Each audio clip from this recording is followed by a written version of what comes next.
પણ સવાલ અહીંયા એ ઉભો થાય છે ને, ગોપાલ ઇટાલિયા ત્યાં ગયા તો ગોપાલ ઇટાલિયાને વકીલ તરીકે પણ અંદર ન જવા દીધા. બીજા જે વકીલો હતા એમની સાથે ધક્કામુક્કી કરવામાં આવી. તમને લાગી રહ્યું છે કે આ બધું જ એક વ્યક્તિને પોતાને જે સંવિધાને હક આપેલા છે એ દરેક હકનું અહીંયા આગળ હનન થઈ રહ્યું છે? There is a clear cut misuse of power by police officer.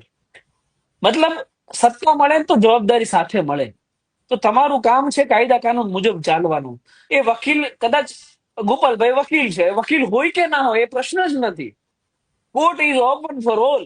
તમે હોય, હું હોય, સામાન્ય નાગરિક હોય કે કોઈ પણ વ્યક્તિ હોય, એ કોર્ટમાં જઈ શકે.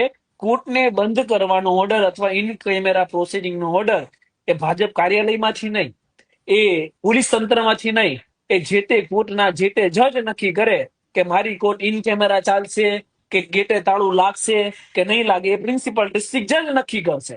એ કોઈ પોલીસ ઓથોરિટી કે પોલીસ પ્રશાસન નક્કી કરવા વાળી કોઈ નથી. તો જે કાલની આખી થ્રુ આઉટ પ્રોસેસ છે એ આપણને 100% ખાતરી આપે કે પોલીસ પ્રશાસન છે એ કોઈ પણ હાઈકમાન્ડના પ્રેશર અંડરમાં, હું તો આને પ્રેશર ના કહું ગોપીબેન, કારણ કે હું માનું છું ત્યાં સુધી કાયદાથી ચાલવા વાળો વ્યક્તિ હોય ને એના ઉપર કોઈનું પ્રેશર ના હોય. એ માત્ર ને માત્ર પ્રમોશનની લાલચ હોય છે.